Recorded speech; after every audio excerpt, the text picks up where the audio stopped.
皆さんこんにちは and welcome to Shogo's podcast. So here we are again.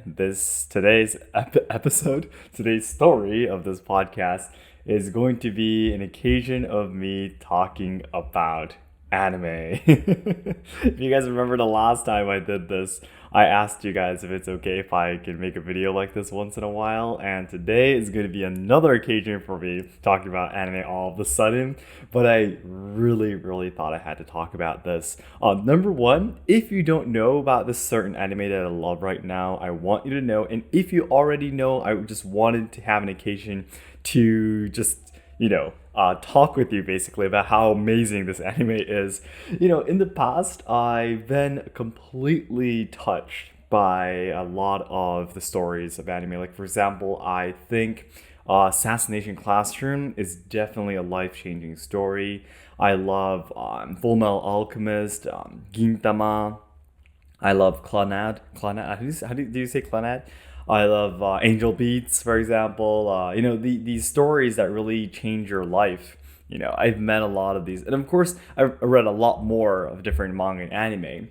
But like literally the ones that really changed my life, there are like only countable ones. But I really think that I'm going to be adding another one to the list of the anime that has definitely changed my life almost. This level, And it is.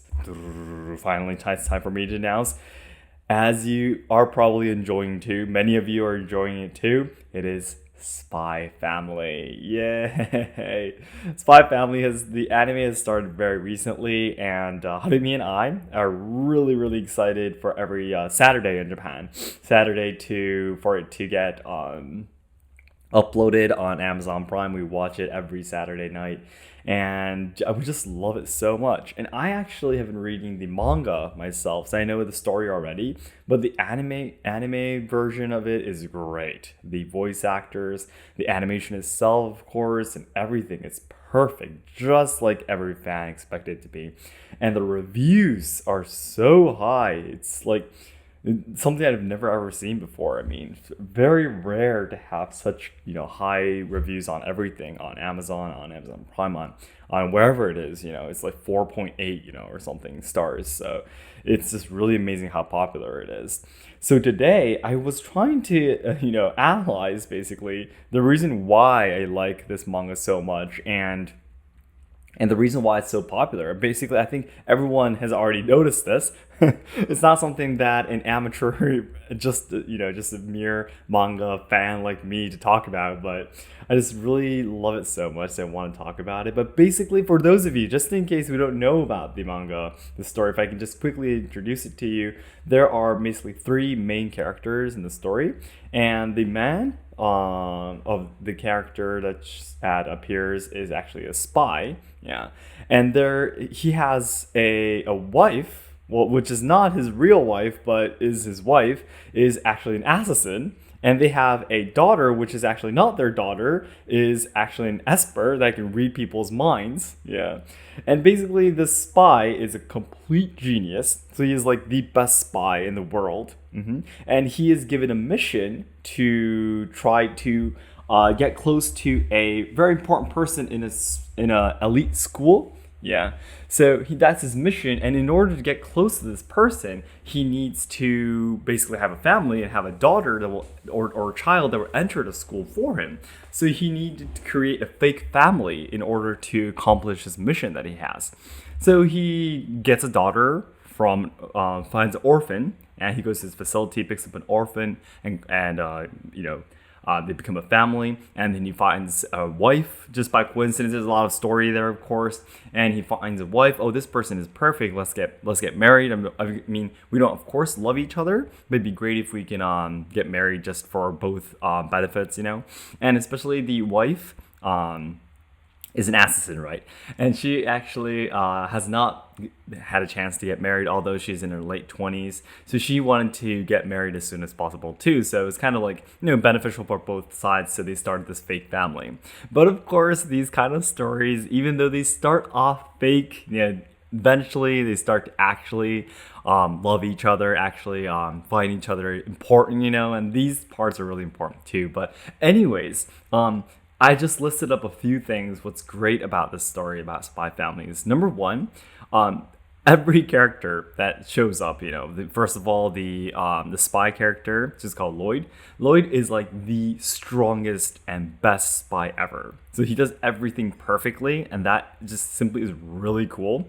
And also his wife, she's called Yoru-san, Yoru. She is like the strongest assassin too. Yeah, and the strongest character in terms of just fighting one on one. I think the wife is stronger than Lloyd, the spy. Lloyd is not even his real name, anyways. So and of course the daughter Anya is not strong at all, but her ability to read people's minds is of course amazing, and she's really cute too. I actually have that listed up too. It's really nice that they have such a cute character, kind of like a mascot, in it. Yeah. So basically they have all the coolness, the actions and fightings and skills and knowledge and all that coolness, and also all the cuteness in one story. And what's great is that each person has different skills, but they cooperate with each other and help together to fight. So, these kind of stories, of course, have existed in the past, and the best timing for these stories is when they actually, cooperate and fight together, yeah. And they all use their strengths, to solve the problems. And these parts are probably the best of these stories. But of course, Spy Family has that scene too. And it's amazing. And also, what's great is that they fight for justice. I mean, they're heroes, basically. So they're heroes, and they're really good people trying to fight for peace. But another good thing is that they're kind of like a dark hero, if that makes sense.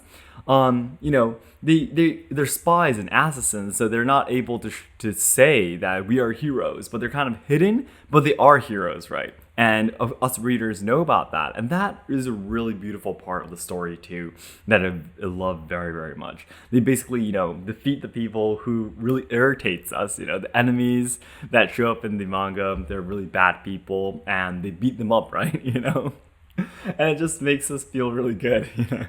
And also, all of this is already really great, right? That they're super strong and they work together in a group, but they're a family, And Anya is so cute, and they fight for justice, and just really feels really good watching all the bad guys being defeated, And also, what's even great is that they actually don't know about each other. The Spy Family, the three, they don't know that the husband is a spy and the wife is an assassin. Only Anya knows, because Anya can read everyone's minds, but the parents don't know that Anya is actually Esper, so she can read people's minds. So they all have a secret with each other, right? And this secret keeps us excited. Us readers, watchers of the anime, keeps us excited that what's going to be happening in the future from here, right? Because no one knows. Maybe Lloyd will at some point be sentenced to go and defeat his wife, kind of thing, like Mr. and Mrs. Smith, the movie. So this secret that they share, just gives us the motivation to continue reading or watching, So I really think the structure, the author who wrote Spy Family must have done a lot of research on what a good manga or good storyline should be like, and the author did a great job, because it's like a mixture of everything good about manga and anime. Is just amazing. And also there's some humor in it, and also of course there are people like gangs and people that show up, but it's not like completely like bloodshed and really scary kind of thing, So that's another thing too. It has a fair amount of coolness and a fair amount of cuteness, and it's good for all boys and girls, everyone to watch together. And some stories can be a little bit too scary that I wouldn't recommend kids to watch, but even Spy Family is definitely recommended for kids. I'm like, come to think of it, like Demon Slayer got really, really popular in Japan too, and a lot of elementary school kids went to go and watch it in the movie theaters and such. But to be honest, there's a lot of blood and people getting killed and their necks coming off. And I really don't think sometimes it's not really completely appropriate for kids to watch, So Compared to that, Spy Family is just really, really good. Overall, it's like perfect. There is, for me, from my point of view, there literally is no minus points to it. Like 100%, like A plus plus plus plus for me.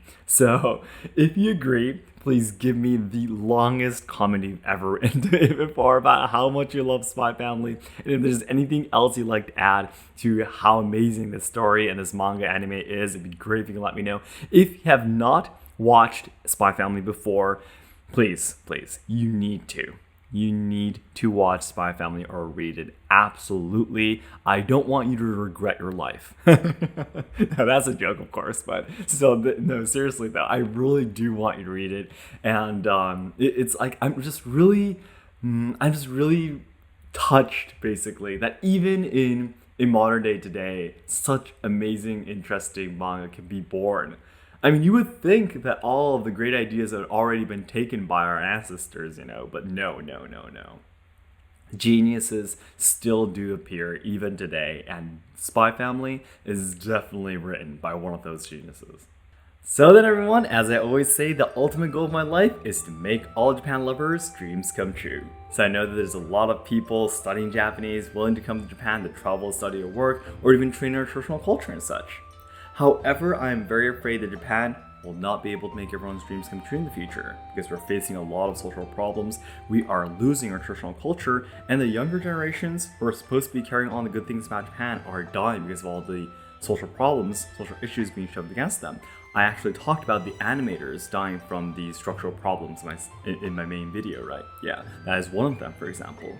So I really want to dedicate my life to try to make Japan a better place. I want to try to solve the social problems, preserve and evolve traditional culture, and also help out the younger generations so they can have a brighter future.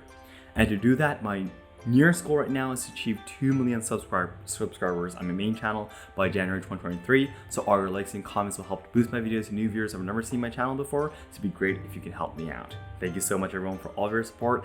And once in a while, I want to make these podcasts, just to share with you what I love. And of course, I love talking about, the things that are important in my life, the principles, philosophies of my life and such. But I thought, once in a while we can do these kind of talks too.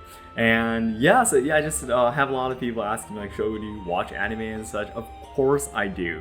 And a lot of people say, well, Shogo, you are a traditional cultural person, a person who praises traditional culture. You must not like anime so much. But I'm like, no, every culture is great, not just Japanese culture, every culture around the world is great. Of course, every culture in Japan is great too, I personally would say. So, I mean, I simply have never understood the people who, like, in my comments, like in my chats during live streams, like there are people like, wow, I can't believe so many people love Japan because of anime. I'm like, what's bad about it, I mean, there might be some people causing trouble that they claim that they like anime, but anime itself has no problems. I mean, I've never understood that before. Yeah, if you have listened to this podcast to this very end, please let me know in the comments, like, why are there people, like, I understand in Japan, like, the elderly, some people are, like, you can understand, like, grandpas and grandmas generations, they'd be like, no, you shouldn't be playing video games, no manga, that's bad for your education, but, like, that's, like, so outdated.